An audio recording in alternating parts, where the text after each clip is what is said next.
This is your First Alert Weather Breakdown, a deep dive into how weather works with meteorologist Evan Thomason.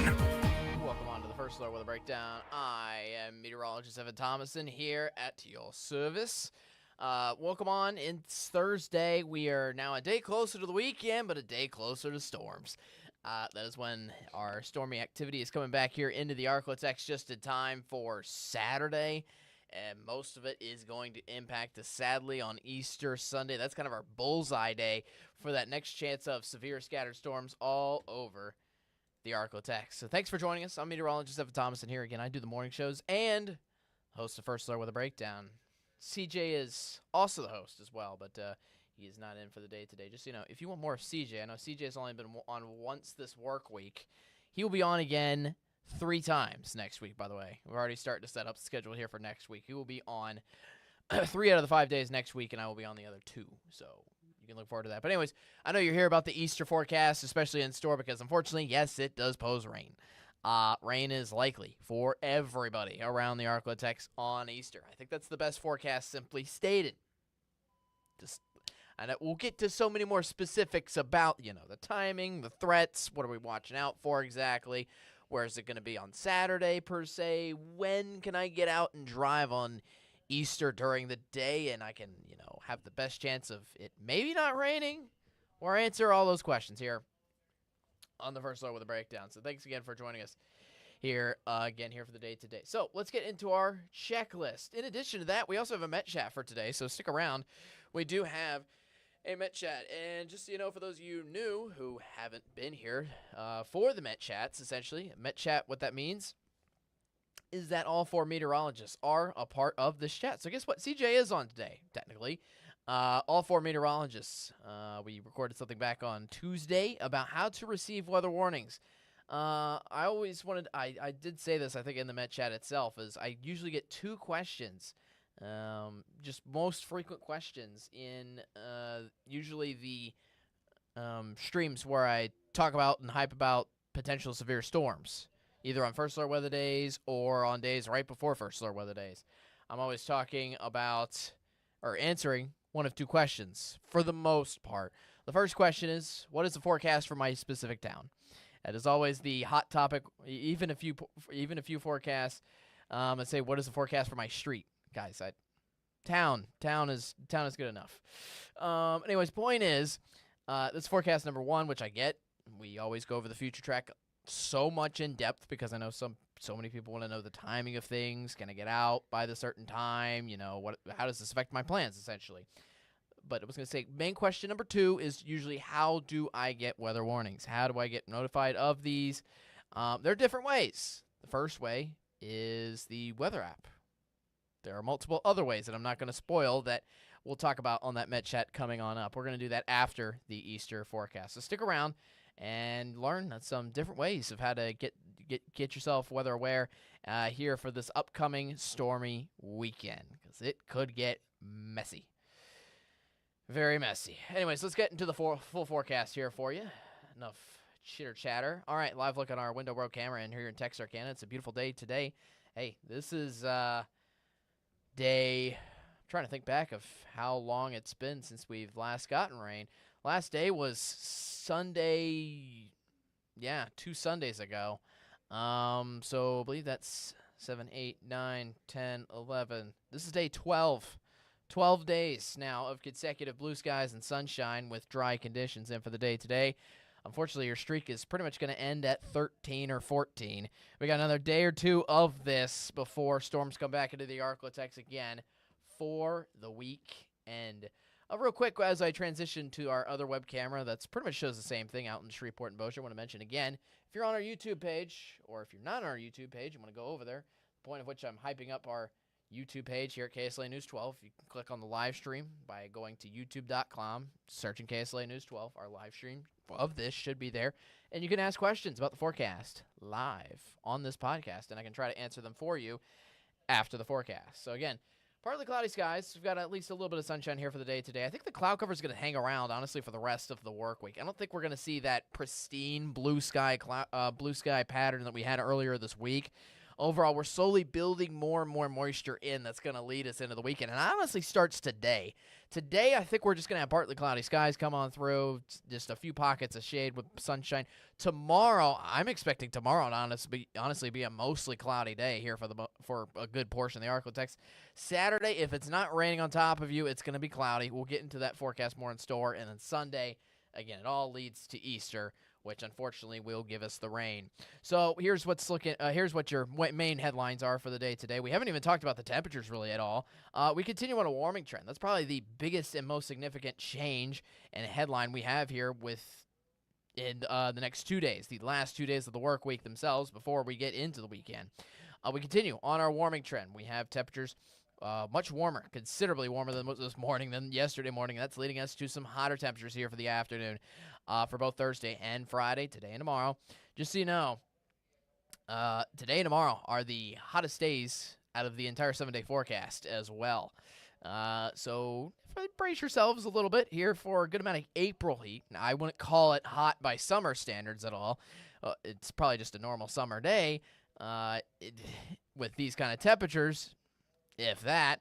But the point is, this is definitely hot for April standards around here in the Arklatex here for both today and tomorrow, before temperatures do cool off just a little bit. And more of the focus for the long term is not just cooling temperatures for a little bit for the second half of the 7-day forecast, but also we're leading into, obviously, all the storm coverage for Easter Sunday that we will have coming on up. Right now, temperature 75 in Shreveport, 73 for Texarkana, 76 in Bienville, 76 for Natchitoches, 72 in Mount Pleasant. There are your high temperatures for today. Again, we're already in the lower 70s just past 10:30. Haven't even made it to lunchtime. I mean, to be fair, it's kind of the early lunchtime hours. Highs today get up to around the upper 80s later on this afternoon, almost up to 90 degrees in some portions. Just so you know, you take this map here from today, you could pretty much slide this into tomorrow. These are highs for tomorrow as well, before temperatures start to change and be a little more comfortable, in my terms. Comfortable, cooler, so to speak, here in time for the weekend. Just a little bit, and here's how that looks and pans out. Highs down to 86 for Saturday, 82 for Sunday, and then down to 80 by Monday. So just a little slow, gradual drop in the temperatures. I don't think it's going to be a major cold front that comes on through that cools down the temperatures a lot here for the weekend and start to next work week. So that's the temperatures. That's the main story again for the short term, mainly for the next 2 days. Then we get into all the storm coverage on the way. Low pressure system out in the Rocky Mountains. Just so you know, this is the first day where I can actually pull up the satellite picture and I can be like, hey guys, this is our system that is coming on into the Arklatex. So the system we're watching out for that's going to give us some trouble here over the weekend is that low pressure system that's right over the Rocky Mountains. There you see a good amount of high cloud tops and a good amount of moisture around portions of the Rocky Mountains, Colorado, Utah, that kind of area. Some of that moisture is already being spread off to areas to our north in Missouri. Illinois is continuing to move eastward. That's not moving to the Arklatex. But I do want to turn your attention, though, to what's happening in Texas. We're already noticing a good little surge. I want to call it a massive surge of moisture, but a little surge of moisture with that cloud cover that's going right now through central Texas. That is on its way north and east into the Arklatex.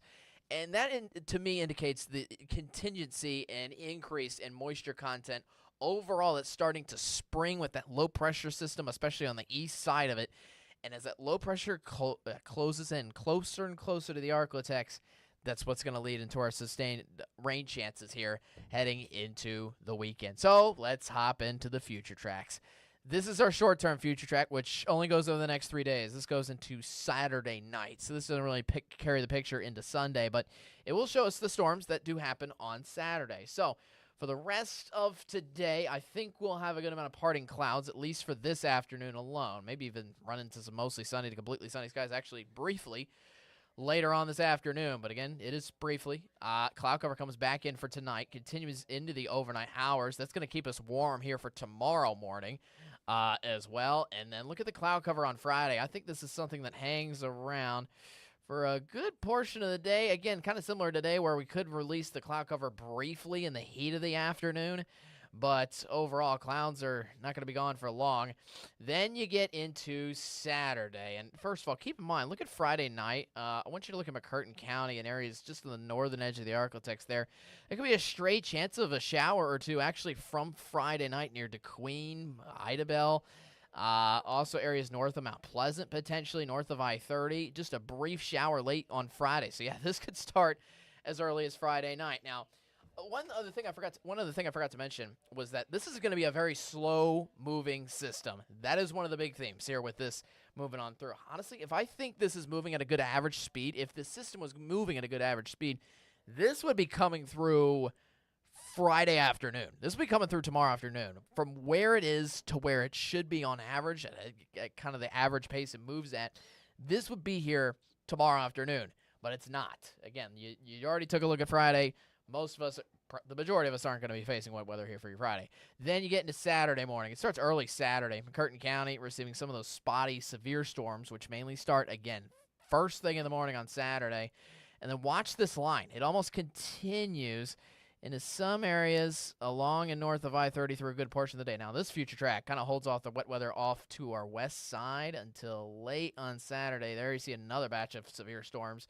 Again, crashing into areas north of I-30. I think you get the point for Saturday, though. Saturday, most of our storms are going to be north of I-30, pretty much isolated into that area with off and on rain showers in that kind of area, McCurtain County, DeQueen, areas north of Mount Pleasant, in throughout the day on Saturday. So if you're in Shreveport or in the bulk of the Arklatex, even including Texarkana, I think, you should be okay and dry. Just a cloudy, saturated day here for your Saturday. And might I add, you might want to move your egg hunts or any of your outside Easter festivities to Saturday because, unfortunately, we have a bad picture coming for Sunday. Look at all the rain in the Dallas-Fort Worth metro area first thing in the morning, 4:30 in the morning on Sunday. That is what's coming to give us a soaked day in throughout that day. So let's look at more of a long-range future track that actually shows Sunday. So, again, next 2 days, very cloudy. Then you get into Saturday, late on Friday night. Again, just area of rain clipping portions of McCurtain County, northeast Texas, and southwestern Arkansas. This is a little more lenient with the rain coverage actually from Saturday in for those areas. But the point is, we get the storms a lot more widespread. Looks like by 9, 10 a.m. Look at that. That's a complete blanket of rain around the Arklatex here for Saturday morning. And even then, these storms could carry on through a good portion of the day, 5, 6 p.m. Sunday. Storms getting a little more isolated, but we still have the presence of storms there for Sunday night before these storms could even amplify into Monday morning and actually hang around in for the morning commute hours on Monday, particularly across northwest Louisiana. I'm looking out Natchitoches as well before finally looks like these storms will dry up by Monday night, heading into Tuesday for a brief break. So that was a look at the timing of things. Now let's look at the specific threats we're watching out for and some of the specific details with this. Now, for Saturdays, the severe risk pretty much lies for those areas which are more likely to get the storms, period. I think if you get storms on Saturday, if you get storms on Sunday, likely to carry on a good severe weather chance. We got a slight risk of severe weather put out there by the Storm Prediction Center for areas like Mount Pleasant, DeQueen, Idabel, McCurtain County. It does not include Texarkana, technically. Texarkana is in the green. I think if you're in the shade of green, that's as far east as the storms could relatively go in for the day on Saturday. So overall, you got if you're in the green, you got just a slim chance of a spotty shower or two from Saturday, and that's it. I think the main focus, again, is areas just to the north side of I-30 there for Saturday. Speaking of that, also for Saturday, this is our flash flooding risk, which I wanted to go ahead and bring up here for the day on Saturday because we do have a slight risk in for these areas. Now, keep in mind, one of the questions I've gotten actually on social media has been, how does this compare to our previous severe system that came through in early April? Because if you remember that, our flash flooding risk was high. It was high. It was in the pink for areas pretty much along and north of Texarkana, which, if you remember, Texarkana did not do so well with the flash flooding, obviously from that system. That was a high risk. That was at the very top of the bar. This is just a slight risk, which means hopefully less substantial rainfall staying in place in these areas, but it is still possible. That's what that means. in throughout these areas. And I know we've had a good by the time this hits, we've had pretty much a good 2-week break before getting these storms into the Arctic to at least dry us up. But remember, some of these rivers are high, still high from the last event. So kind of begs the question, how much more are they going to be able to carry even from this in and of itself? All right, so you saw our severe weather risk here for Saturday. This is for Sunday, and yeah, Easter, it's going to be a severe risk for pretty much anywhere around the Arctic. I really want to stress that out. So for both days, we're expecting the presence of storms here in the Arctic. Obviously, greater chances of storms last for areas around Shreveport there for your Sunday. To go over one last thing before the 7-day forecast, this is a forecast obviously specifically for Easter, just timing of things. I'm going to get my head out of the way for you here. There we go. So I think the clearest part of the day, if you had to pick a time of the day on Easter to get out, I'd say afternoon and evening looks to be the most clear, where we can have some pockets of actual dry weather. But I'm almost looking at a complete blanket of storms around here throughout a good portion of the morning and around midday too, which unfortunately is already going to saturate the ground when we have those egg hunts, which is not good. At all, unfortunately. So stay weather aware with us here over the weekend. It's going to be a little bit of a rough ride and a little bit sloppy. Meteorologist CJ Cartledge will be working this weekend, giving you guys all the details on that. One other thing I want to pinpoint on the 7-day forecast, besides the temperatures, again, temperatures do cool down a little bit into the lower 80s for most of the beginning of next work week, and that kind of starts on Easter too. Notice Wednesday, we have another round of scattered storms likely to come back into the Arctic Tuesday night into the bulk of Wednesday. So watch out for the middle of next week, because guess what? We have quickly another round expecting to come quickly back into the Arctic here, again by the middle of this coming work week. All right, we're going to take a quick break. Hopefully that answers all your questions about the forecast. If not, I will answer those questions later. But coming up next, we will have the Met Chat up. All right? We answer all your questions about how to get weather warnings, weather watches.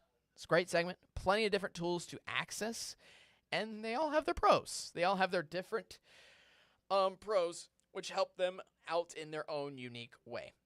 I'll let myself explain that in the recording after this quick break. Stick around, and you'll catch me, Austin, CJ, and Matt all in this Met Chat recording after this. Enjoy.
Welcome on to the First Alert Weather Breakdown. I'm meteorologist Evan Thomason here in different vicinity, the one I normally at. But anyways, we're on with CJ Cartledge, Austin Evans, and Matt Jones in their typical locations. Welcome on, guys. Welcome back to the Met Chat. It's been, what is it now? A week and a half of nice, pretty calm, dry weather. A whole week and a half stretch, too. Because I honestly thought we were going to get some bits of wet weather this week. Turns out that's just been delayed, unfortunately, to Easter. You called it, Matt. I'm kind of blame you, and you jinxed it. Every year here, Easter's weekend. Yeah. So speaking of potential severe, I really want to stress out the word potential. Don't worry, we'll get to forecasts coming up plenty of times throughout the day today and stuff, things like that for your Easter weekend. But the point of what we want to go over this Met Chat is just going over how to get weather alerts, period, in any storm you're faced with. We're each going to pose kind of a different idea, a different way to get weather alerts, how to set that up, what's it look like during storm time, how do I follow along, And I think the number one answer because first of all, I actually want to go back into a little more of a backstory for this. This is probably the number one. I wouldn't say the number one. The number one question I get in the podcast for First Alert Weather Breakdown is, can you do this for my house? Which I'm like, sometimes I can you do like the forecast and the timing for my house? Which I'm like, sometimes I can. That's a little wishy-washy because stuff like that. Point is, that's the first question I always get. Second question I always get is what we're essentially going over today. How can I get weather alerts during this time? How can I get it? And there's several different ways too, and it kind of just depends on what you're familiar with, what just seems better and more accessible to you, what you're more comfortable with, that kind of thing. But there's several different ways to do it, and I'm first going to lead off somebody with whoever wants to talk about our lovely First Alert Weather app, because that is probably the best way to do so here at KSLA News 12. Who wants to talk about our weather app?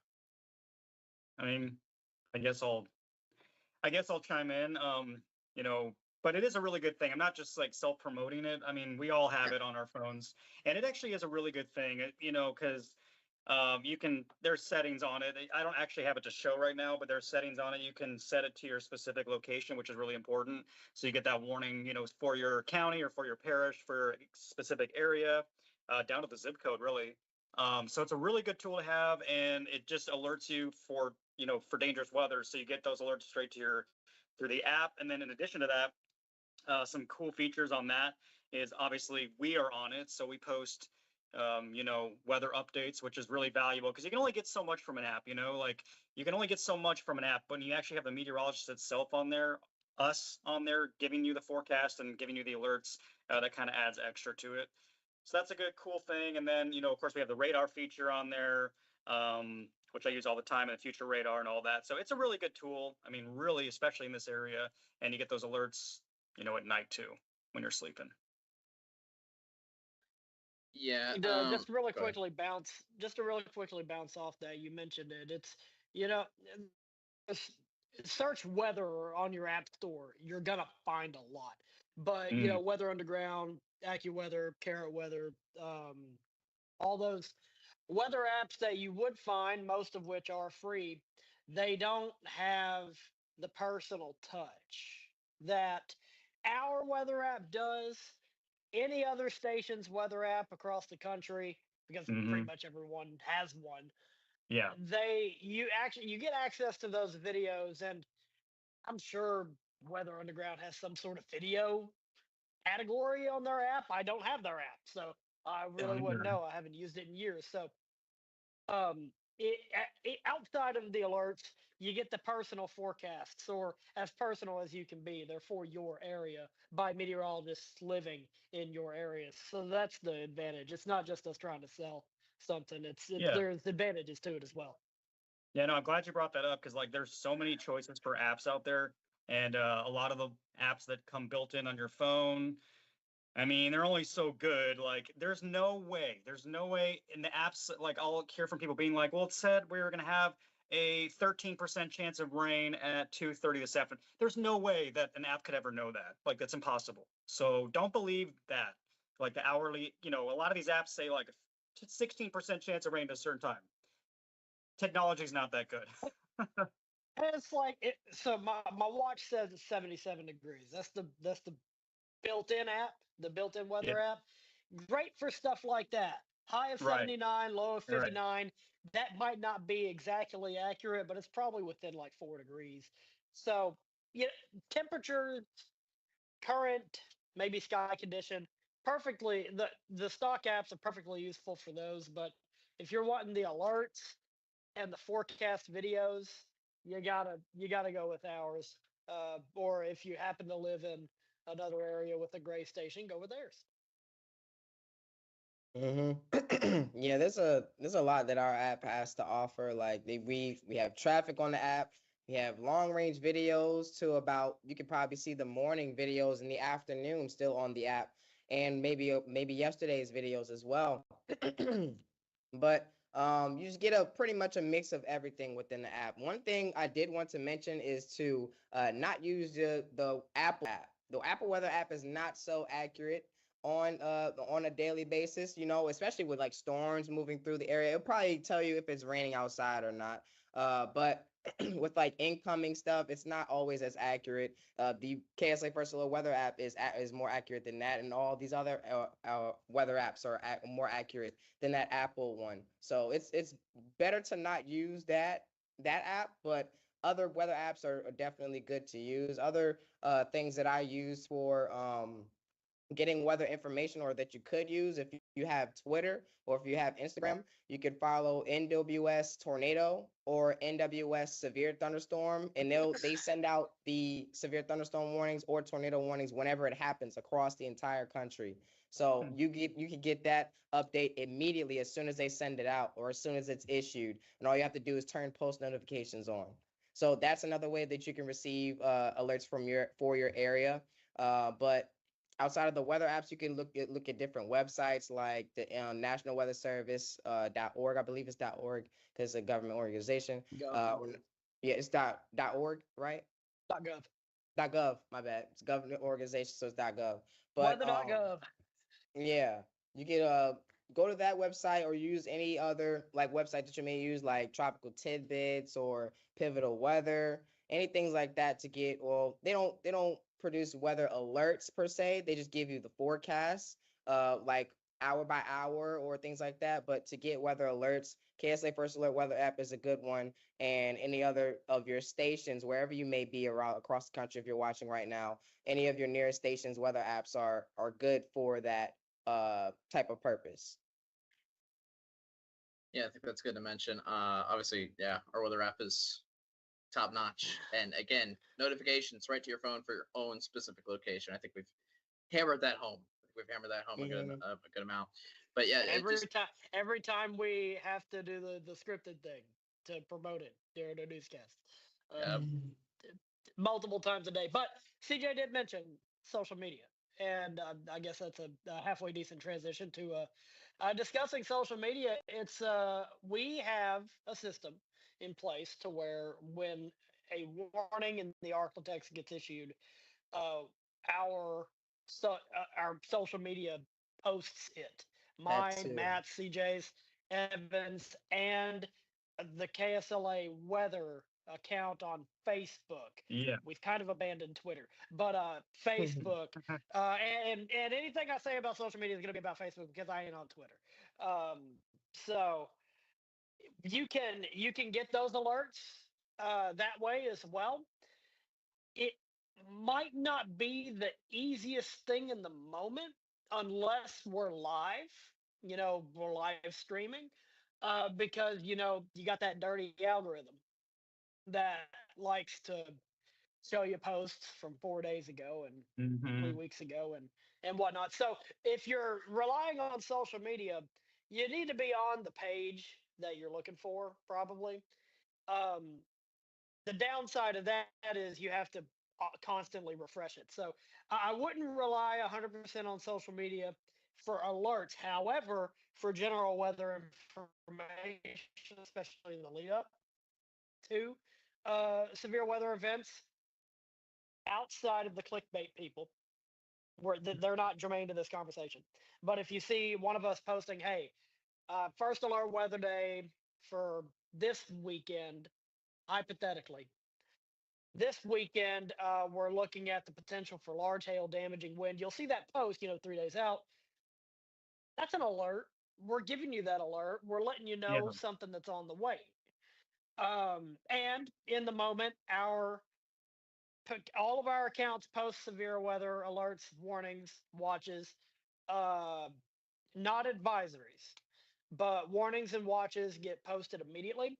Um, and when the system isn't posting them, one of us finds it very quickly, and we fix that problem. Sometimes it needs to be refreshed, but use social media to your advantage, and it's a way to talk to us. Get messages on a regular basis on the lead up to severe weather events, asking about specific locations. We don't mind that for the most part.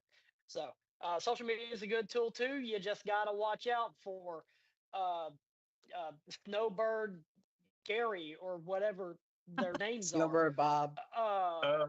And also, that was his name. I didn't want to straight up name drop someone, but you got to watch out for those people because those people don't have your best interests in mind. And I'm glad you mentioned watch out for the date of the post, because again, this algorithm on date. Facebook's really bad, because you'll see a tornado warning pop up from like 5 days ago. So really pay attention to the date, and like Austin said, follow, if you're gonna get the alerts, go to that specific page that you get the alerts from, refresh it. That'll put the most recent warning on top. Just be careful with that. Yeah, and I do my best to delete the I do too. warning posts. So I do if too. I don't know how many people actually comment on them. I see it every now and again. But like, if you're ever wondering why your comments maybe disappear on a warning post, it's because the whole post got deleted. Because I don't want. I noticed that like a year and a half ago. I started getting reactions to a severe thunderstorm warning that happened 2 weeks ago. I'm like, oh, Yeah, I it's need to bad. delete this. This is not good. And Twitter is good. I know Twitter is still good um for stuff that's happening in the moment. Unfortunately, you have to have an account to like use the search function and stuff. So there's a bit of a drawback there. If you don't want to make an account, you kind of can't use Twitter for like in the moment. Hey, here's a video of the tornado that happened 40 seconds Yeah. ago. It's amazing how many cameras we have. What other social medias are there? Oh, I would say national. Sorry, I got to jump in because I have to jump off here in a few. So I just want to quickly say, uh, as we talked about, follow the National Weather Service too. They're a really good resource. Follow their Facebook page, follow their Twitter, because they're always posting alerts constantly. So the National Weather Service Shreveport, I should say, the National Weather Service Shreveport office, follow them because they're great, and that's where we get all of our alerts from. So you might actually get it a little bit faster with them, just because it's Depends instantaneous. on how their system works. I don't know how they make those things. I I've don't either, always but wanted to know, but I don't know if they're automated. Like when they draw we the did that. polygon, does CJ the and I did post that get made? training. Yeah, we did that Um, training that day. So yeah.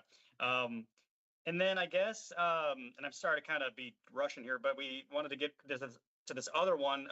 If you're in a rural area, which a lot of people are in this region, it's not all. I mean, I know it's still a thing because I have one. We just got one at Walmart just because having a weather radio, a NOAA weather radio, those things are still around and they are fantastic. So the weather radio system probably going to be sticking around for a long oh time. yeah, It sounds antiquated, and it is. It's To be honest, reliable though. but it's reliable, and don't broke mm-hmm. something that ain't don't fix something that ain't broken. So my Yeah, grandmother, I believe, has one, or at least had one when I was growing up. I like to press the buttons on it and make it talk. And I probably broke it a couple times. Um, and if you programming those things, at least at one time, was kind of sketchy and hard. Um, I believe fire departments will do it for you, or at least that was the thing years ago. it's pretty easy now. So It's maybe pretty. maybe check into that, but hopefully they're easier now. It is 2025 after all. Yeah. Maybe they connect to the internet these days. I'd like to say Yes. one great thing about the radio that we haven't really discussed yet. What do you rely on for the weather app? Your phone that uses power. What do you rely on for social media? Your phone that uses power. What do you rely on for National Weather Service update? Your phone. The point is, the radio requires batteries. If power goes out and you're in a pinch, your phone's on low battery, or any of Yeah. your cellular devices are low on battery, you can just whip out the NOAA radio and bam, it's basically like your own hotline. I know I've kind of put you back in the Stone Age in a way, a little more old school type thing, an old school type beat, but it as I said, it's reliable, especially if you have batteries useful for it. And again, you Yeah. don't have to rely on power in the pinch of a power outage in that case. And you don't have to go find that battery bank you bought 4 years ago and threw in a drawer somewhere, Yeah. and you don't know where it is. One final thing I'd like to mention before we go real quick, because I know Matt's going to hop off, is that on social media, I'd love to answer questions, especially during my shift, maybe not after my shift, I'm busy doing errands, things like that. But during my shift, you leave a comment on anything, if it's a first alert weather day or not, I'd be happy to answer comments and questions, because guess what? It shows me that you are engaged, that you are the true people who are staying weather aware. We ask you of that on all of our newscasts always when it comes to potential first alert weather days. So it just shows your engagement. And as I said, I'm always enthralled, no matter how dumb the question may seem, stuff like that. Sometimes I can't get to it because I'm busy, but I'd love to answer to those kind of things. And it just shows me your engagement. So it's great to see. Unfortunately, we don't have a trivia question for today again because Matt's got to hop off, but that's okay. Sorry, guys. Nah, you're fine. Don't worry about it. But anyways, hey, we were enthusiastic all about the weather alerts for 15, 16 minutes really quickly. So it's good. So lots of reliable sources. That's what we have going on over the next couple days. Unfortunately, we have potential severe weather days coming up. Just mention that real quick. Not mentioning anything specifically, but be on the lookout. It is April. Yep. It's that time It of is year. April. Yep, it is that time of year. All right, we'll see you later. I'm gonna toss back to me at the desk. Hope you guys have a great rest of your day, and as we say again, stay weather aware with us. Have a great rest of your day. Peace out. Thanks for watching that Med Chat again. Again, that showed you different ways of staying weather aware and staying up to date with all the weather posts, weather warnings that come into the Arklatex. Pretty cool. Some of you, might not even know the weather radio, so hopefully you learned something new here from the day today. All right, that was our first weather breakdown. Thanks for watching. Again, we'll have plenty more updates leading up into the Easter weekend. Meteorologist CJ Cartledge will be working this Easter weekend as well, giving you guys updates, all the updates to date that you need for the storms once they do hit again this coming weekend. We'll have one more first alert weather breakdown here for tomorrow. It's at 10:30. We actually have somebody else coming here in person. We have an interview coming in that I will be interviewing. I will be doing the first alert weather breakdown here for tomorrow on your Friday. We'll have John Phelan with the Caddo Parish Fire District coming in here for tomorrow. In addition to going over the Easter forecast, plenty. Trust me, we'll go way into that here for the weekend. And John, if you're watching, and I know John, first of all, watches, and I know he pays attention to my forecast a lot by texting me. The point is, John will be curious about the Easter forecast anyways as well. So we're going to talk to John Phelan again. He's with the Caddo Parish Fire District. We're going to talk to him about issues with flooding, and I've been meaning to get him on this podcast for ages, honestly. Just schedules haven't worked out over the past couple of weeks, but he's finally on here tomorrow, and we're also going to talk about some of the wildfire issues. You remember before the rain came in early April, we had some extreme fire issues around Shreveport and around the Arklatex period, with a few wildfires breaking out in some areas, even I think a few areas around around Shreveport metro area, which he was a part of as well. I'm going to see what he saw in that and see what he's seen as in regards to the flooding risk as well. Again, several flood warnings on top of some of our rivers already out there. No flash flooding issues hopefully this weekend, but we'll see. We'll keep your first alert in the meantime. Again, thanks for watching. Full weather forecast, and we'll have John in-house here tomorrow on the first alert weather breakdown tomorrow at 10:30 for the last day of the work week, prepping you up here for your weekend. Thanks for watching again, the first alert weather breakdown. I'm meteorologist Evan Thomas, and you have a great rest of your Thursday. Just 2 more days to get through until we get to the weekend, but 2 more days left until the storms arrive. I'll see you tomorrow. Have a great rest of your day. Peace out.